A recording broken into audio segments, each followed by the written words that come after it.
Assalamualaikum warahmatullahi wabarakatuh. Pemirsa TVRI Kaltim, alhamdulillah segala puji bagi Allah dan selawat selalu kepada Rasulullah. Kita kembali berjumpa dalam program Sentuhan Kolbu. Dan pada kebersamaan kali ini kita akan membahas tentang keutamaan bulan Rajab, yang dimana di salah satu hadis dijelaskan bulan Rajab adalah bulannya Allah Ta'ala.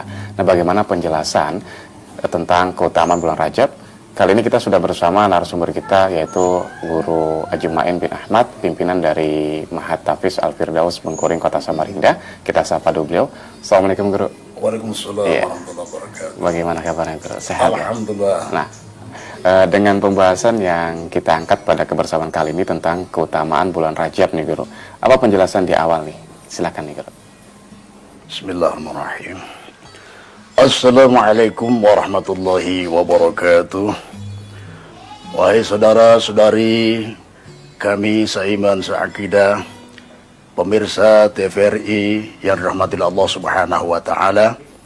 Alhamdulillah, puji syukur malah senantiasa kita panjatkan dari lubuk hati kita yang paling dalam kehadirat Allah Subhanahu wa taala atas limpahan rahmat, taufik, hidayah dan inayahnya yang diberikan kepada kita semua, yang akhirnya berkesempatan pagi hari ini kita bisa duduk-duduk bersama, bermuajah saling bertatap muka dalam rangka mengkaji ilmu agama dalam acara Siraman Kolbu.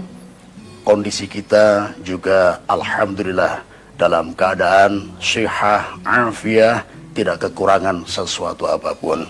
Alhamdulillah kita sekarang berada di bulan Rajab, yang mana bulan Rajab adalah salah satu dari bulan haram, bulan yang dimuliakan oleh Allah Subhanahu wa taala, sebagaimana yang difirmankan oleh Allah Subhanahu wa taala dalam surah At-Taubah ayat ke-36, min ba'di a'udzubillahi minasyaitonir rajim, inna iddatash syuhuri 12 syahran fi kitabillah yauma khalaqas samawati wal ard minha arba'atun hurum al-ayah.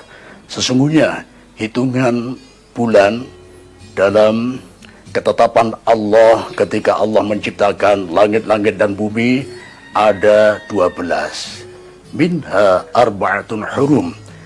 Sebagian dari 12 bulan tersebut ada 4 bulan yang mulia.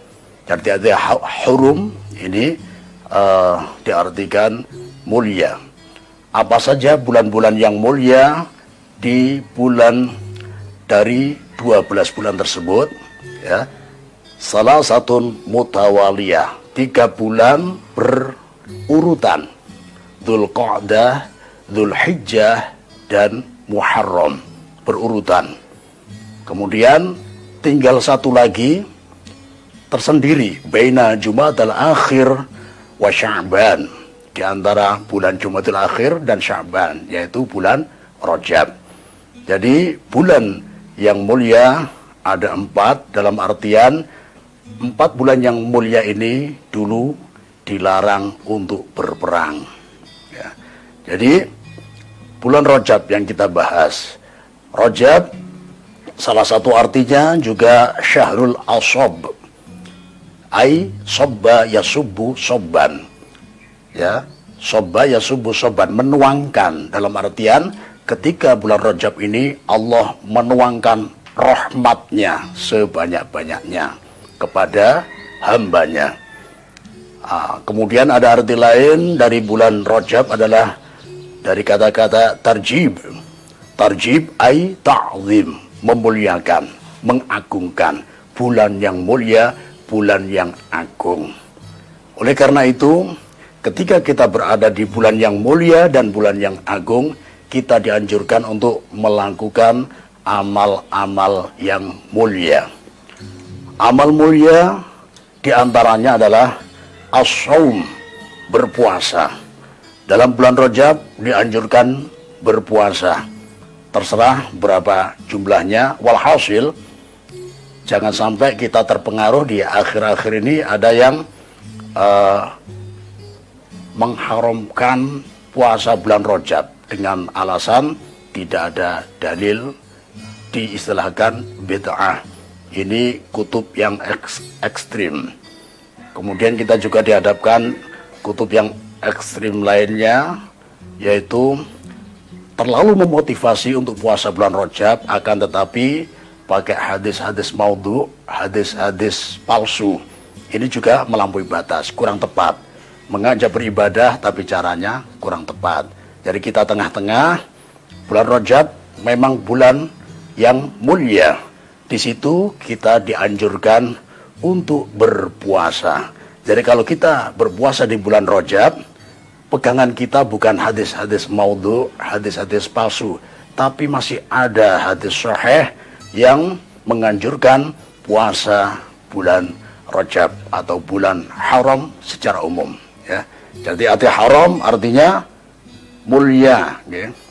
Mulia. Jadi bulan Rajab adalah salah satu dari bulan yang mulia.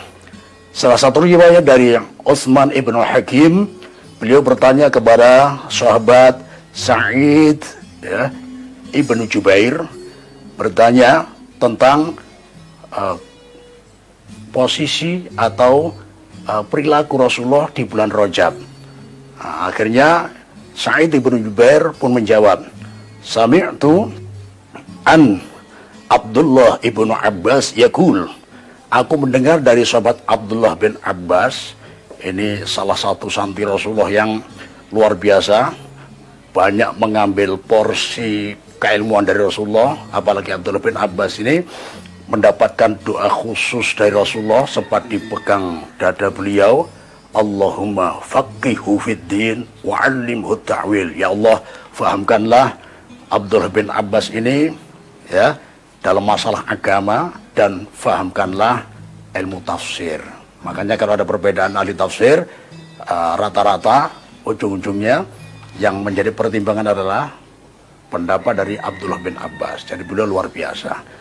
Dalam hal ini, wa huwa yaqul, kana Rasulullah sallallahu alaihi wasallam yasumu fi Rajab hatta naqul la yuftir. Ya. Jadi Abdullah bin Abbas memberikan keterangan kepada sahabat Sa'id ibnu Jubair dulu. Berarti karena ini dulu sudah lampau, sudah pernah dilakukan oleh Rasulullah SAW, bahwa Rasulullah SAW puasa di bulan Rajab, ya, hari-hari di bulan Rajab, hatta naqul la yuftir, sampai saya beranggapan Rasulullah tidak pernah berbuka sama sekali. Jadi sebulan penuh puasa. Nah, ini suatu ketika. Kemudian di saat yang lain, di bulan Rajab, di tahun yang lain, ini diterangkan juga oleh Abdullah bin Abbas, ya, wa yuftir hatta naqul la yasum.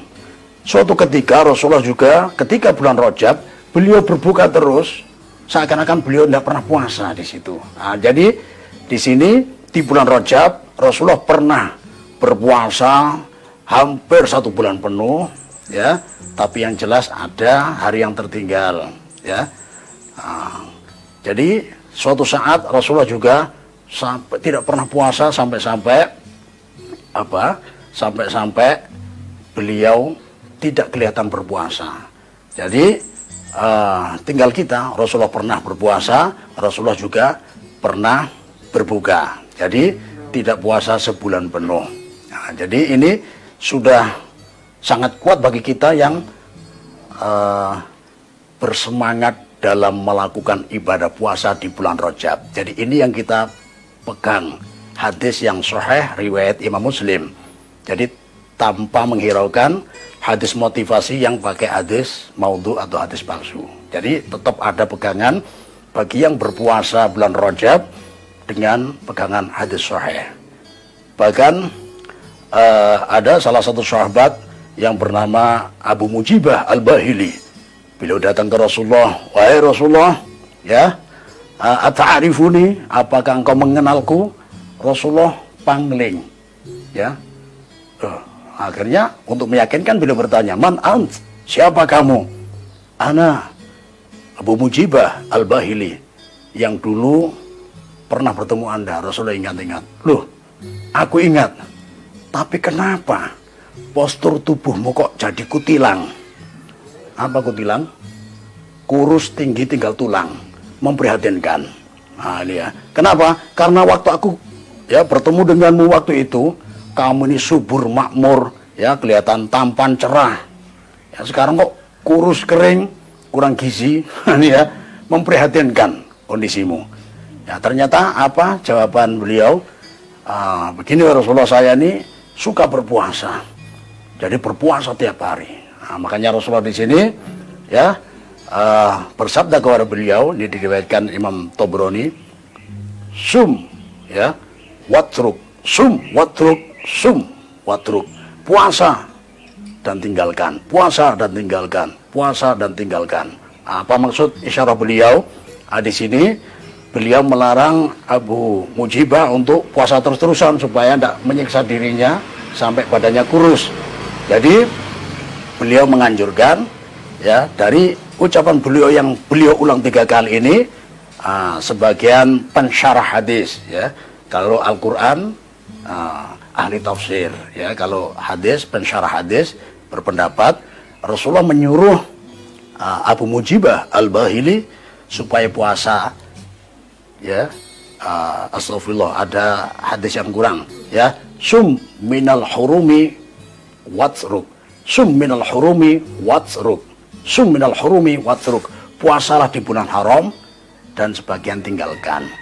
Jadi yang kita bahas haram, makanya ya, kata-kata haram tadi ketinggalan ya. Jadi puasalah di bulan haram kemudian tinggalkan, puasa di bulan haram kemudian tinggalkan. Maksud beliau ketika di bulan haram ini ya, bulan yang mulia, silakan puasa 3 hari dan berbuka 3 hari. Sebagian ahli tafsir, ahli hadis berpendapat demikian. Ada juga yang puasa 2 hari, berbuka 2 hari, atau puasa 1 hari, buka 1 hari. Puasa 1 hari, buka 1 hari, sebagaimana puasanya Nabi Dawud. Dan puasanya Nabi Dawud ini dipuji oleh Rasulullah SAW, khairu sawmi sawmu akhi Dawud, innahu yasumu yauman wa yuftir yauman.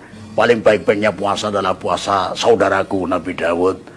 Beliau berpuasa 1 hari, berbuka 1 hari, berpuasa 1 hari, berbuka 1 hari, seterusnya. Ini kalau berpuasa. Nah, jadi walhasil bulan Rajab dianjurkan berbagai macam ibadah. Semua ibadah yang boleh dilakukan di luar bulan Rajab juga boleh dilakukan di dalam bulan Rajab. Di antaranya berpuasa. Ini yang paling utama, karena ini adalah salah satu ibadah yang untuk Allah ya. Kul ya, as-saumu li wa ana ajzibi. Puasa ini hanya untukku dan aku sendiri yang akan membalasnya. Ini keistimewaan puasa. Jadi walhasil kita dianjurkan puasa baik di luar bulan haram, lebih-lebih di bulan haram, bulan yang mulia. Jadi kalau pakai dalil yang umum, ini riwayat Imam Tabrani, qala Rasulullah SAW, man shoma yauman ibtigha'a wajhillah ba'ada wajhahu 'anil nari sab'ina kharifan, rawahu Tabrani. Barang siapa yang berpuasa 1 hari umum ya, kapan saja ya, kecuali hari-hari yang diharamkan ya. Jadi barang siapa yang berpuasa 1 hari saja karena mengharap ridho Allah Subhanahu wa ta'ala, maka Allah akan menjauhkan wajahnya ya, tidak hanya wajahnya tapi semua postur tubuhnya, semua fisiknya dijauhkan dari neraka. Sab'ina kharifan, 70 kharif 70 tahun jarak perjalanan. Walhasil ini sebuah kinayah bahwa orang yang puasa 1 hari saja akan dijauhkan dari neraka, dan di akhirat tempatnya hanya 2, surga sama neraka. Kalau jauh dari neraka, sudah pasti akan dimasukkan surga Allah Subhanahu wa ta'ala. Jadi perlu kita ketahui bahwa hari yang dilarang untuk berpuasa dalam hukum syara', hukum fikih yang mengatur masalah ini sampai masuk kategori larangan haram. Ini hanya ada 5 hari saja. Pertama, hari raya Idul Fitri, 1 Syawal. Ya. Jadi 2 Syawal sudah dianjurkan puasa, bahkan disunahkan. Ya, jadi haramnya cuma 1 Syawal. Yang kedua yaitu 10 Dzulhijjah ketika Idul Adha. Kemudian ditambah lagi 11, 12, 13 hari tasyrik. Jadi 5 hari ini adalah hari yang diharamkan untuk berpuasa. Sedangkan ada beberapa hari yang dilarang yang lain, itu masih dalam pembahasan ulama. Seperti sekarang ini kebetulan bulan Rajab, tidak lama lagi kita masuki bulan Sya'ban. Nah, ini biasanya kalau pertengahan Sya'ban yang diistilahkan nisfu Sya'ban, ada yang berpuasa nisfu Sya'ban, ada yang mengharamkan kalau mengkhususkan puasa. Kita ambil dalil khusus tadi. Jadi puasa 1 hari hanya berharap keridhaan Allah Subhanahu wa taala, ketepatan nisfu Sya'ban, ketepatan hari-hari yang lain ini sudah diperbolehkan. Ya. Jadi larangan Rasulullah SAW, idam tasafa Sya'ban fala tasumu. Apabila bulan Sya'ban sudah sampai separuh, jangan berpuasa. Larangan ini harus diteliti. Ini bukan haram puasa, tapi jatuh hukum makruh. Tujuannya apa? Supaya istirahat tidak puasa ketika mendekati bulan suci Ramadan. Ya ibarat kita mau lomba lari kan, harus pasang kuda-kuda dulu. Ya, jadi habis latihan, pemanasan, istirahat dulu, baru perlombaan. Kurang lebih seperti itu. Jadi itu hukum makruh. Tapi makruh bagi siapa? Bagi yang tidak punya kebiasaan puasa. Sedangkan yang punya kebiasaan puasa Senin atau Kamis, ketika sudah memasuki separuh Sya'ban, tetap diperbolehkan. Ya, jadi yang punya kebiasaan boleh, terutama yang punya hutang, mengqodoi puasa. Bulan Ramadan kemarin masih punya hutang, ternyata bulan Sya'ban sudah bayar hutang, ternyata hutangnya banyak, hutangnya 20 sampai 15, masih kurang 5 hari nih. Dilanjutkan boleh. Ini larangan makruh. Kemudian makruh yang lain juga yaumus syak, hari ragu-ragu, akhir dari bulan Sya'ban. Ini sudah masuk 1 Ramadan atau belum. Ini istilahnya dimakruhkan juga, tapi tetap tidak berlaku bagi yang punya kebiasaan. Terutama yang puasa tahunan. Ini juga perlu kita pahamkan. Ya, ada sabda Rasulullah SAW, la soma liman somal abad. Ya, tidak sah puasanya orang yang berpuasa setahun penuh. Larangan puasa 1 tahun penuh. Mohon maaf, ini perlu kita pahamkan. Dilarangnya karena apa? Karena ada 5 hari yang diharamkan tadi. Dalam artian kalau 5 hari yang diharamkan dia tidak puasa, tidak dia terjang. Ya, selain 5 hari ini dia puasa setiap harinya diperbolehkan. Dan ini banyak diamalkan di anak-anak pesantren biasanya. Jadi ada yang kurang paham langsung memvonis. Ketika tanya santri, ditawari, oh mohon maaf saya puasa. Puasa apa? Lain hari Kamis ini hari Rabu. Saya puasa tahunan. Langsung menyalahkan, tidak sah puasa 1 tahun. Ini karena belum paham. Jangan sampai kita termasuk orang yang menyalahkan karena ketidakfahaman kita. Ya. Nanti kita sambung lagi, Guru. Pemirsa, tetap bersama kami dalam program Sentuhan Kalbu.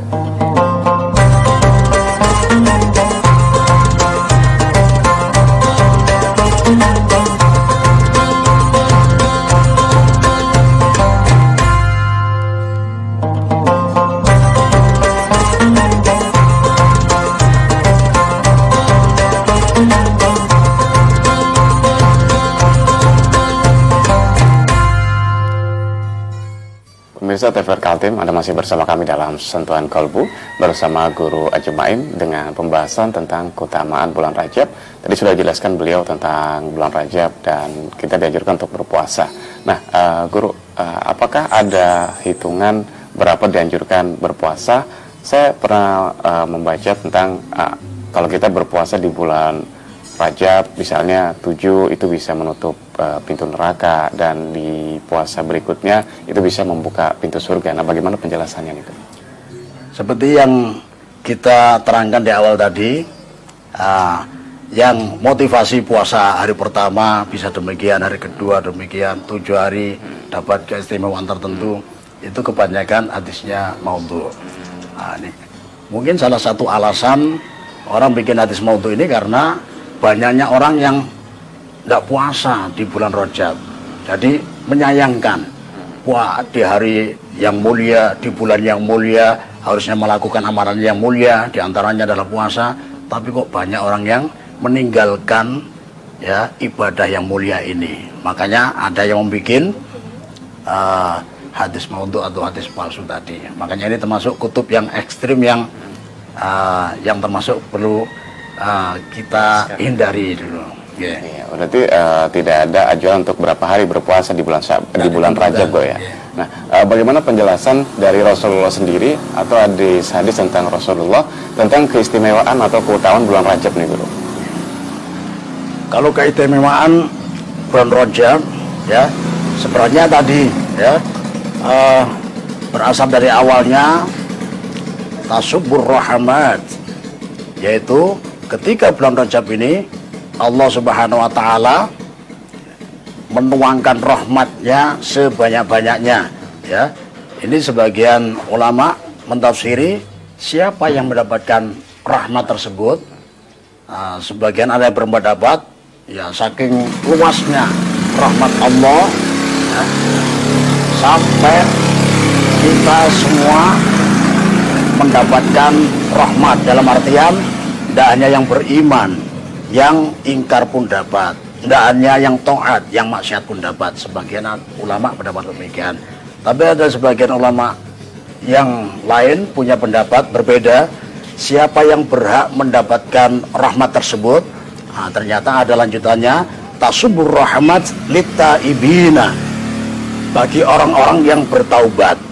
Makanya ini ada salah satu nama bulan Rajab yang belum kita sampaikan, ya.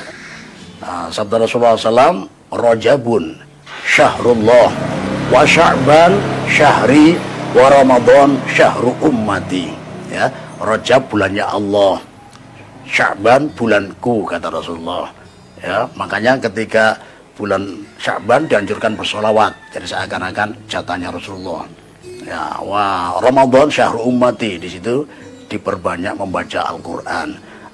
Rajab syahrullah, bulannya Allah. Maksudnya apa? Dinisbatkan kepada Allah. Maksudnya adalah hamba-hamba Allah dianjurkan kembali kepada Allah. Bagaimana cara kembali kepada Allah? Dengan cara bertaubat, ya. Jadi bertaubat kepada Allah Subhanahu wa Ta'ala dengan taubatan nasuha, sebagaimana yang difirmankan oleh Allah Subhanahu wa Ta'ala dalam surah Tahrim, ya ayyuhalladzina amanu tubu ilallahi taubatan nasuha. Ya ayyuhalladzina amanu, wahai orang-orang yang beriman, tubu, bertaubatlah siapa kalian, ya, ilallahi, kepada Allah, ya, taubatan dengan taubat nasuhan, yang sebenar-benarnya, yang semurni-murninya. Yang jadi pertanyaan, bagaimana taubat seseorang masuk kategori taubat yang sebenar-benarnya, yang semurni-murninya. Ini tentunya kita, karena ayat Al-Quran, kita mengambil pendapat dari ahli tafsir. Jadi jumhur ahlil mufassirin, ya, gembong-gembong ulama ahli tafsir berpendapat bahwa orang taubatnya bisa dikatakan taubatan nasuha apabila memenuhi 3 syarat. Syarat yang pertama, ya, an-nadam ala ma hadas, menyesali perbuatan, ya, tanda kutip, perbuatan dosa atau maksiat yang pernah dilakukan. Ini berhubungan dengan masa lampau, jadi kita menyesalinya. Ini yang pertama. Yang kedua, al-iqla' anid dzambi, kita sudah putus hubungan dengan dosa atau maksiat tersebut. Jadi sekarang kita sudah tidak melakukan. Pokoknya kita putus hubungan, tidak pakai susah move on. Ini ya. Jadi pokoknya putus sama sekali. Ini syarat yang kedua. Al-iqla' 'ani dzambi. Yang ketiga adalah al-azm ala adamil audati ilaih. Bertekad kuat, bercita-cita yang tinggi untuk tidak mengulangi perbuatan dosa atau maksiat yang mana kita pernah terjerumus di dalamnya. Jadi kalau tiga syarat ini sudah terpenuhi, maka menurut jumhur ahli tafsir, gembong-gembong ulama ahli tafsir, taubatnya sudah memenuhi syarat taubatan nasuha. Ini apabila dosa seorang hamba berhubungan dengan sang pencipta Allah Subhanahu wa taala. Akan tetapi apabila dosanya berhubungan dengan sesama manusia, maka ulama ahli tafsir menambahkan syartun rabi'un, ada syarat yang keempat, raddul madzalim li ashabiha. Kalau dosanya berhubungan dengan manusia, tetap tiga syarat tadi, ya. Tidak menyesali perbuatan dolim yang dilakukan pada saudaranya, sekarang sudah tidak mendolimi saudaranya, punya tekad yang kuat untuk tidak mengulangi perbuatan dolim kepada saudaranya. Nah, yang keempat, mengembalikan kedoliman-kedoliman yang pernah kita lakukan. Maksudnya apa? Ya misalkan kita kemarin sempat nampar, ya, satu kali, ya, kita datang minta ditampar. Kita kembalikan. Intinya urusan kita dengan sama manusia kita bereskan ketika kita masih hidup di dunia. Kalau sempat ngambil uangnya, ya kita kembalikan. Nah, ya. Pokoknya kita pernah merendahkan harkat martabatnya, ya, istilahnya memfitnahnya, menghibahnya, maka bagaimana solusinya? Kita harus mengembalikan nama baiknya. Ya, otomatis kita kemarin mencemarkan nama baiknya di mana saja, ya. Kalau ibu-ibu biasanya gampang, ya, di tempat belanja, ya. Ya, jadi di tempat belanja biasanya mencemarkan nama ibu yang tidak disukai. Nah, di situ kita kembali memperbaiki nama beliau, kemudian nanti minta maaf. Nah, ini. Jadi urusan dengan sama manusia ini jauh lebih susah, jauh lebih ribet, dan ini yang paling penting. Kenapa? Karena ini yang bisa membuat kita bangkrut di akhirat. Jadi bangkrut di akhirat lebih bahaya. Bangkrut di dunia, apalah arti hidup di dunia hanya sementara. Tapi hidup di akhirat yang kekal dan abadi, kalau kita bangkrut, ini bahaya. Makanya saking khawatirnya Rasulullah kepada umatnya, jangan sampai ada yang bangkrut. Beliau sempat mengajarinya ketika, ya, di hadapan para sahabat. Ya ashabi, man, ya, al-muflis fina, wahai para sahabatku, siapakah muflis? Arti muflis ini orang yang bangkrut, ya, orang yang duitnya tinggal recehan. Mohon maaf kalau kita di Indonesia istilahnya kadang masih ada yang bisa dibilang salah kaprah, ya. Kita pegang duit ratusan ribu, warnanya habang-habang, ya, merah-merah, ya, mata yang ngantuk aja langsung sigar, ya, segar melihat mata duit merah. Ini sok kayak orang Arab, ada fulus ratusan ribu, ya, lembaran ratusan ribu atau lembaran 50-an ribu. Nah, itu kalau di Arab kurang tepat. Kenapa? Karena arti fulus itu adalah uang recehan. Nah, justru uang benggolan itu.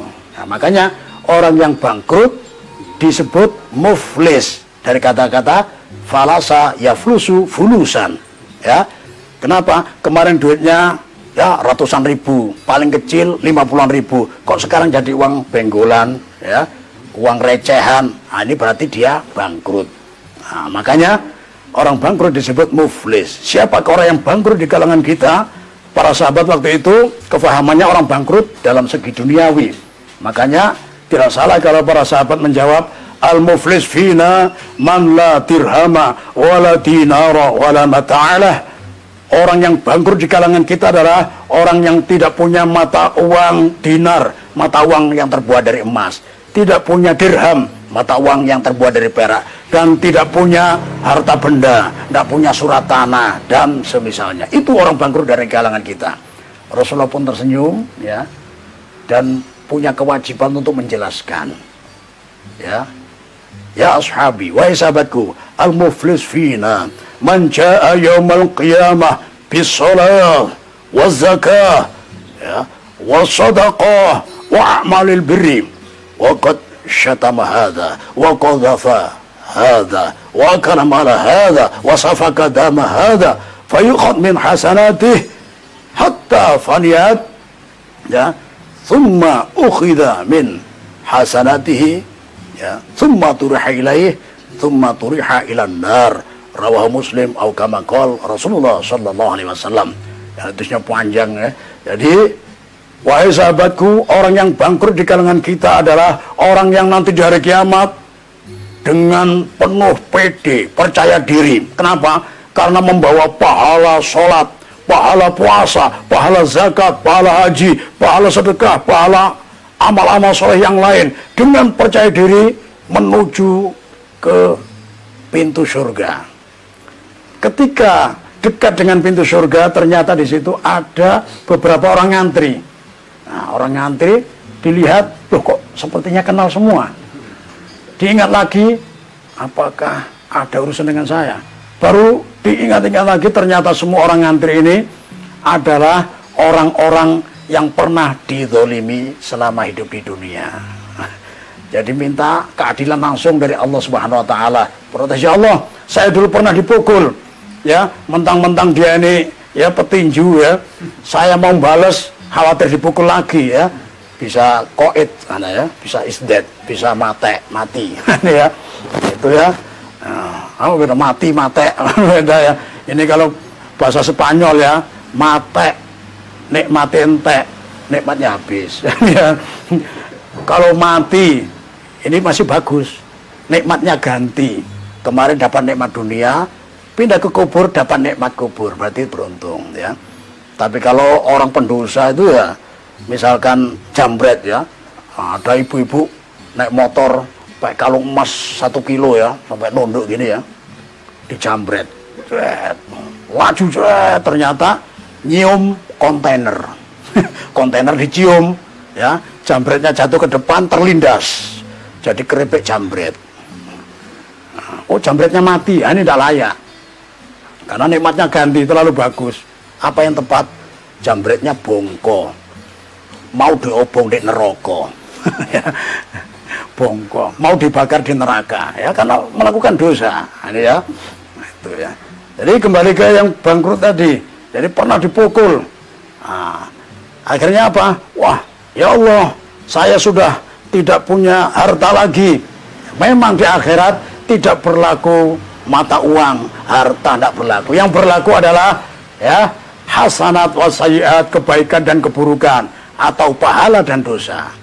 Jadi bagaimana cara memutuskannya? Orang yang dipukul berhak mengambil pahala orang yang mendolimi tadi. Diambillah pahalanya, yang banyak diambil sedikit, sesuai kadar berapa dia didolimi. Allah sendiri yang tahu urusannya, ukurannya juga Allah. Nah, diambil. Terus orang, wah, ya Allah, saya dulu nama saya baik, ternyata dicemarkan. Akhirnya saya dibully sama masyarakat hari-hari. Yang mentang-mentang omongannya didengarkan masyarakat, saya pendatang baru, tidak didengarkan. Ya, kalau saya klarifikasi, tidak ada satupun yang percaya, maka saya tahan. Tapi hari ini saya menuntut. Nah, akhirnya ngambil pahalanya lagi. Ya, diambil-ambil sampai pahala yang dibawa banyak tadi habis. Ketika pahalanya habis, dia melihat ternyata masih ada beberapa orang yang ngantri.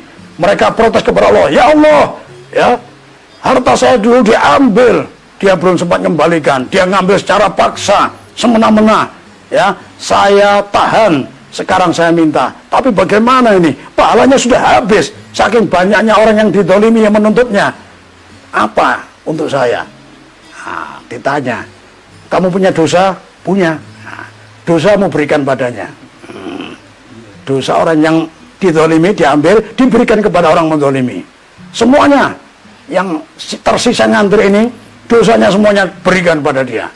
Akhirnya yang tadinya membawa banyak pahala sholat, pahala puasa, pahala zakat, amal-amal soleh yang lain, sudah habis, diganti dosa semua.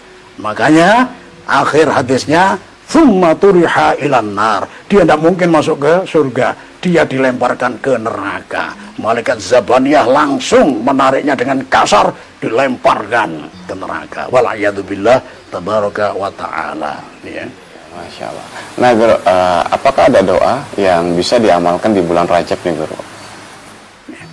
Doa yang diamalkan di bulan Rajab, ya intinya semua doa ini,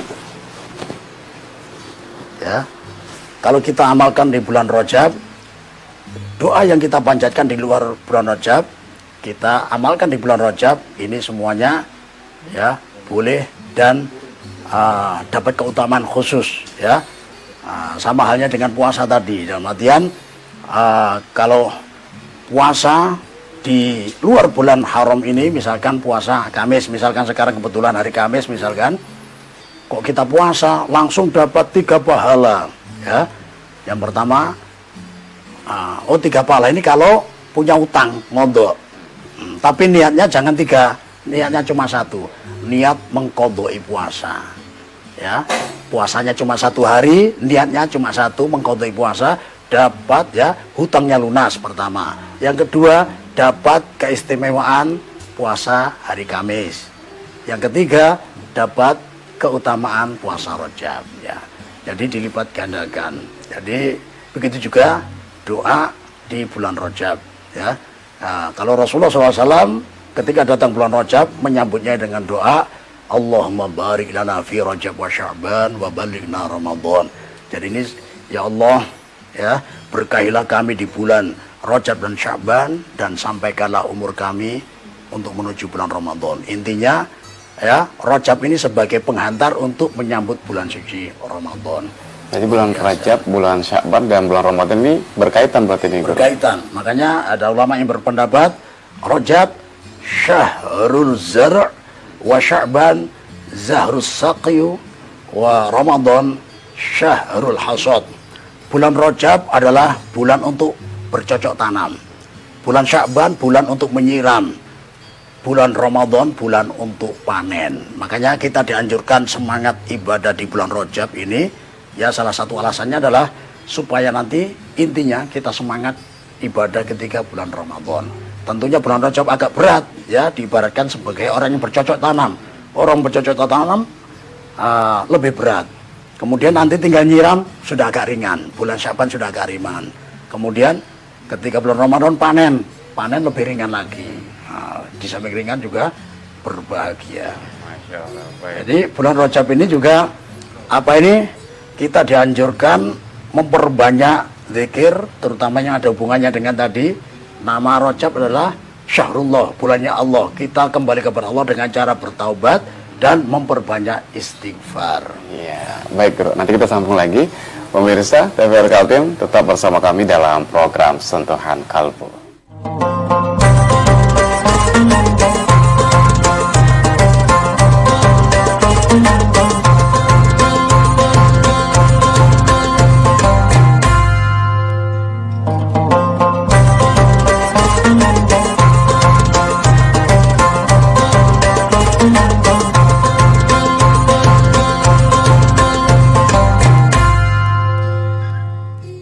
Pemirsa TVRI Kaltim masih bersama kami dalam program Sentuhan Kolbu dengan pembahasan yaitu adalah keutamaan bulan Rajab, masih bersama Al-Mukarram Guru Ajumain. Nah, kita akan masih membahasnya ya Guru, bagaimana para salafus soleh atau orang-orang terdahulu dalam menyambut bulan Rajab nih Guru, sebagai inspirasi kita untuk bergembira menyambut di bulan Rajab juga nih Guru. Bagaimana penjelasannya nih? Alhamdulillah, para ulama salafus soleh di zaman dahulu ketika masuk ke bulan Rajab, mereka memperbanyak ibadah, terutama puasa, ya, latihan nanti ketika bulan Ramadan supaya ringan. Kemudian mulai mempersiapkan untuk masuki bulan Ramadan supaya nanti di bulan Ramadan mampu untuk berlomba-lomba dalam kebaikan.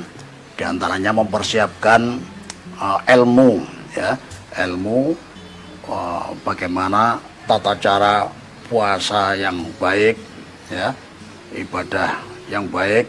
Nah, ini ilmu secara umum sangat luas ya. Nah, kemudian mempersiapkan diri menjaga imunitas tubuh ya, supaya nanti pada intinya ketika bulan Ramadan bukannya malah KO tapi justru semangat. Nah, ini. Kemudian juga memperbanyak nabung ya, dalam artian apa? Disimpan dengan niatan, dengan tujuan nanti ketika memasuki bulan suci Ramadan bisa berlomba-lomba bersedekah di bulan Ramadan, karena bulan Ramadan nanti lipat gandanya luar biasa, 70 kali lipat ya. Jadi kalau melakukan satu macam ibadah fardu di bulan Ramadan ya, ini satu macam ibadah fardu ini dilipatkan 70 kali lipat. Dalam artian ya, kalau di luar bulan Ramadan ini mungkin dapat satu hasanah, satu kebaikan, ketika dilakukan di bulan suci Ramadan mendapatkan 70 kebaikan. Makanya melakukan satu kesunahan di bulan Ramadan mendapatkan pahala satu ibadah wajib. Karena dalam kaidah al-fiqhiyah al-islamiyah, al-fardu tafdulu ala nafli bisa ba'ina darajah. Ibadah ya, fardu mengungguli ibadah sunnah 70 derajat. Jadi kalau secara umum kita ibadah ya dapat 1 derajat, ibadah sunnah, kalau ibadah wajib dapat 70 derajat. Nah, kalau di bulan Ramadan ya, satu ibadah sunnah yang biasanya dapat 1 derajat ini mendapatkan pahala seperti ibadah fardu, dilipat gandakan 70. Kalau melakukan ibadah fardu ya tinggal ngalikan 70 kali ya, ila arfin katsira, sampai lipatan-lipatan yang banyak tak terhingga. Iya. Nah, kita lanjut lagi. Tadi kan Guru Wajumain jelaskan tentang selain berpuasa, kita juga harus meningkatkan zikir dan istighfar nih Guru ya. Nah, bisa dijelaskan juga Guru untuk memotivasi pemirsa nih Guru. Oh iya. Alhamdulillah. Masalah istighfar ini sangat banyak manfaatnya, dan bisa dibilang jangan sampai merasa istighfar kita ini sia-sia, jangan sampai ya, karena memang keistimewaan istighfar banyak. Salah satunya ya, dulu sempat ada afdhalut tabi'in, yaitu Imam Hasan Al-Basri, tabi'in yang paling utama. Beliau mengadakan kajian seperti ini kurang lebih ya, santrinya banyak, tidak hanya santri yang tetap, tapi dari luar kota, bahkan dari luar negeri sempat datang ketika punya hajat. Suatu ketika seusai taklim, beliau membuka sesi tanya jawab. Afikum soal, apakah di antara kalian ada yang mau bertanya? Maka berdirilah seseorang ya, bertanya, ya Syekh, ya, tafadhol. Saya mau bertanya, dan mohon maaf asal saya tahu saja, saya dari negeri seberang, dalam artian dari luar negeri. Saya datang ke sini sebagai utusan negeri kami. Ya, kami diutus kemari untuk menanyakan solusi dari Anda, karena kami yakin Anda bisa dibilang orang yang paling alim di zaman sekarang. Anda adalah orang yang paling dekat dengan Allah, maka kami yakin solusi dari Anda pasti tepat untuk kami. Maka Syekh Hasan Al-Basri ya, seorang imam besar, memberikan kesempatan. Tafadhol, silakan ya, bertanya. Wahai Syekh, mohon maaf ya, di tempat kami sedang dilanda paceklik, kemarau panjang, yang mana ya, beberapa bulan yang lalu ada yang sudah bercocok tanam, belum sempat panen, ya, belum sempat panen sudah kering, istilahnya gagal panen. Dan yang punya keinginan untuk bercocok tanam tidak kunjung datang. Kenapa? Ya, tidak bakal keturutan karena air hujan belum turun, karena kemarau panjang. Jadi kami minta solusi kepada Anda, wahai Syekh. Ya, mudah-mudahan kami mendapatkan solusi yang tepat. Apa kata Imam Hasan Al-Basri? Nasihat beliau simple. Aktsiru fil istighfar. Perbanyaklah dalam membaca istighfar. Akhirnya penanya ini merasa lega dan ya punya ya keinginan yang kuat untuk segera pulang ke negerinya karena tidak sabar ingin menyampaikan solusi yang terbaik ini kepada negerinya supaya kemarau panjang cepat selesai. Akhirnya beliau bertanya lagi, afikum soal, apakah di antara kalian ada yang masih mau bertanya? Angkat tangan penanya kedua. Ya, ana ya Syekh, tafadhol. Ya Imam Hasan Al-Basri, di negeri kami kasusnya beda dengan penanya pertama. Kalau di negeri kami banyak pegawai-pegawai yang dirumahkan. Ada juga yang langsung dipecat tanpa pesangon. Walhasil di negeri kami ya dilanda musibah yang sangat besar, pengangguran makin meningkat. Akhirnya dari sebab banyak pengangguran, banyak tindakan-tindakan kriminal disebabkan pengangguran tersebut, mencuri, menjamret, dan semisalnya.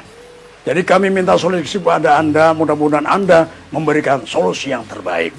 Akhirnya sang Imam Hasan Al-Basri memberikan nasihat, aktsiru fil istighfar, perbanyaklah dalam membaca istighfar. Akhirnya duduk, bertanya lagi ya, beliau masih memberikan kesempatan, afikum soal, apakah di antara kalian ada yang masih mau bertanya? Bertanya penanya ketiga, dan bisa dibilang ini kesempatan terakhir. Penanya ketiga pun bertanya, wahai Syekh, afwan ya, mohon maaf, saya bukan utusan seperti dua penanya sebelum saya. Saya curhat ya, bertanya masalah pribadi. Oh, no problem, maafi muskilah, tidak masalah, tafadhol, silahkan.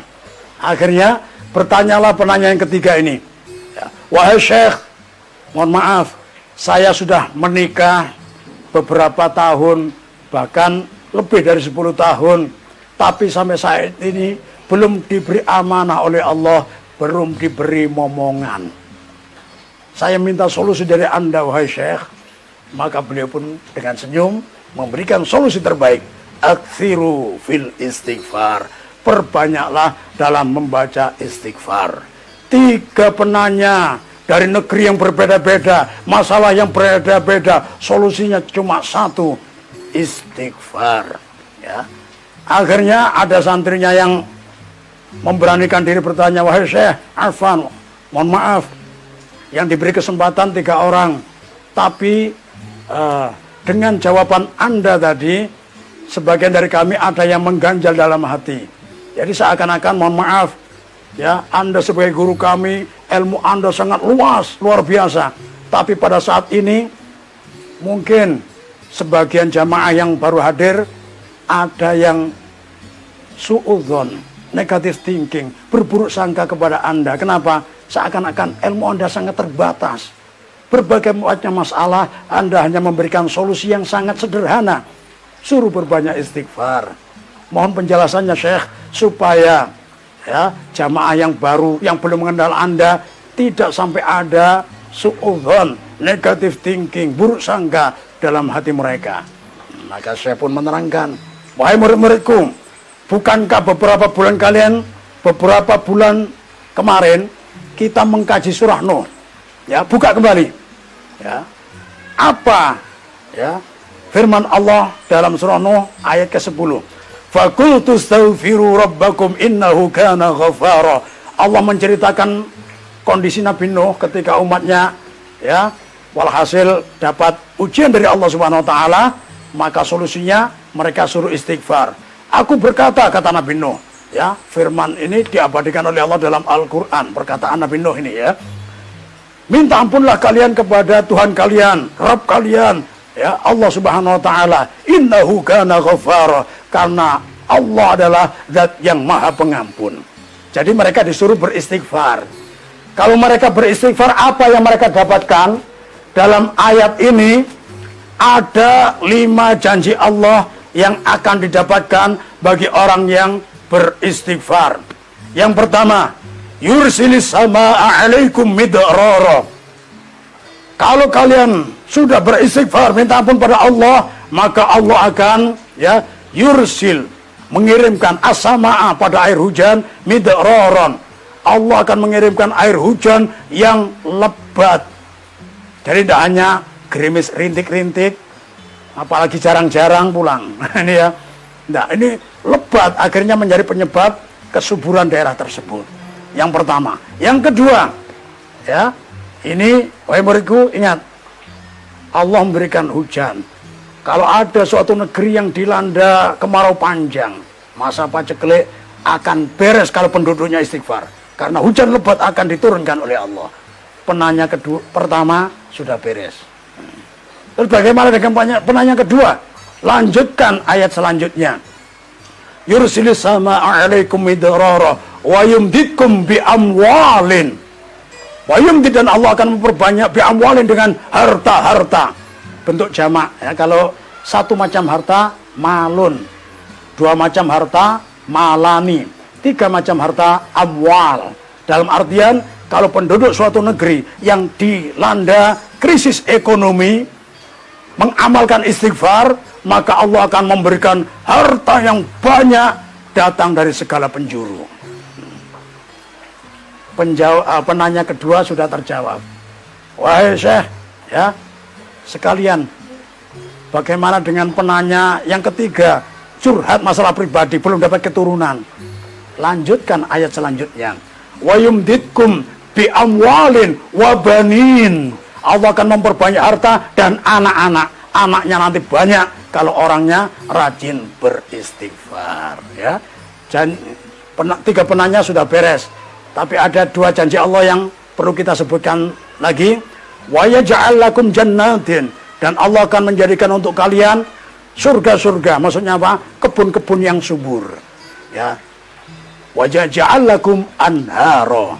Ya, janji yang kelima, Allah menjadikan air sungainya mengalir. Tidak hanya ada sungai saja tapi tidak ada airnya, percuma.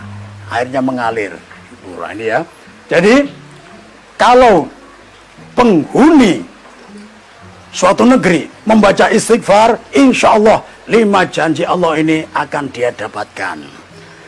Tapi mohon maaf, bagaimana kalau sudah beristighfar tapi 5 janji Allah ini belum kita temukan semasa kita hidup? Mohon maaf, ya, ini kita jangan menyalahkan Allah, menyalahkan diri sendiri. Mungkin istighfar kita masih belum sesuai dengan yang diharapkan oleh Allah. Iya, baik, luar biasa Ustadz, penjelasannya sangat jelas sekali tentang keutamaan untuk beristighfar nih Guru lah. Nah, apa kesimpulan singkat pada pertemuan kita kali ini dengan tema keutamaan di bulan Rajab nih Guru? Silakan. Saudara-saudari pemirsa TVRI yang dirahmati Allah Subhanahu wa taala, kesimpulan dari keutamaan bulan Rajab ini adalah marilah kita melakukan amal-amal soleh yang dianjurkan oleh Allah melalui lisannya Rasulullah SAW. Semua amal soleh yang boleh dilakukan di luar bulan Rajab, apalagi di bulan Rajab, ini bulan yang mulia, lebih berhak untuk kita ramaikan dengan amal-amal soleh tersebut, ya.